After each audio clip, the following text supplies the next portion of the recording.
continue our discussion around issues around electricity in South Africa, and we've got Cape Town Mayor Geordin Hill-Lewis continuing this discussion with us.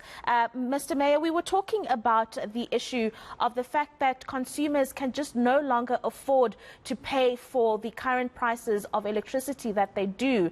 And what's going to be important here is going to be spearheading these alternative sources of power that need to come onto the grid and offer some relief.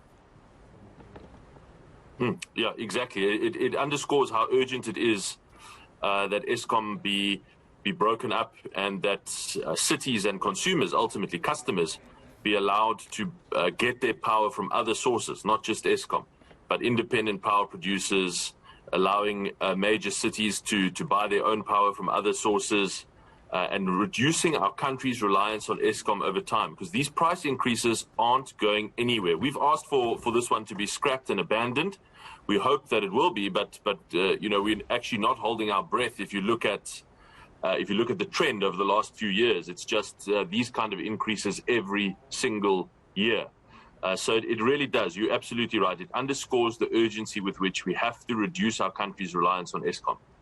And it doesn't make things any easier for regulators like NERSA, who are dragged to court by Eskom when their demands are not met.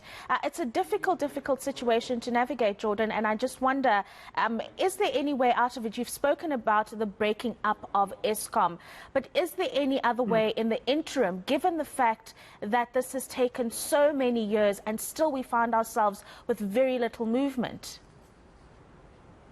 Well, I would really urgently like to be allowed as a city to buy power from independent power producers, and that way we can also make a dent on load shedding and end load shedding over time, and also pass on those savings down to customers and eventually bring down the price of electricity. But just to give you an idea, someone paying 500 Rand a month for electricity is going to pay 100 Rand more after this increase is approved. And that's a very significant increase particularly for low-income households. No, absolutely. Now, you've said in your letter that André de Ruyter needs to withdraw the current application of 20.5%. What would be reasonable for Eskom to ask for in this case? What have you suggested? I'm very tempted to say that the actual proposal should be negative 20%, a 20% decrease in prices, because that's actually what's needed. But I think that's not reasonable. So we've proposed that it shouldn't be anything more than inflation. I mean, which workers in South Africa today are getting more than inflation increases on their salaries? No one is. You're lucky, actually, if you get inflation increases over the last few years on salaries.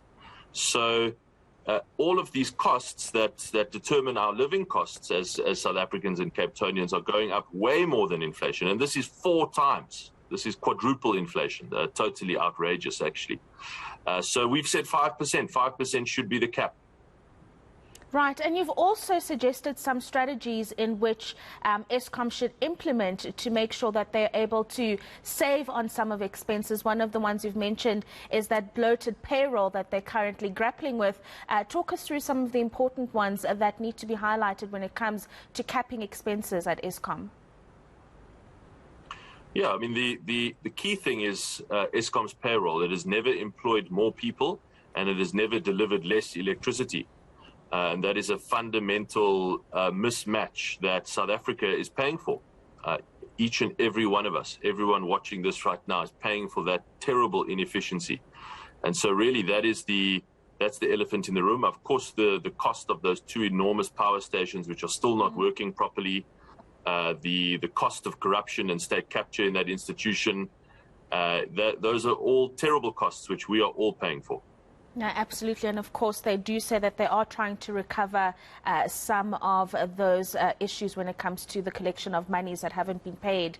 But of course, that's a process that's very slow and very tedious. In the meantime, we continue to pay a lot more for electricity.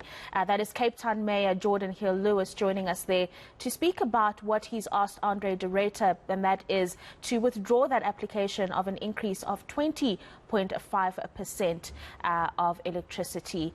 Obviously, we'll hear from NERSA when that final decision is made.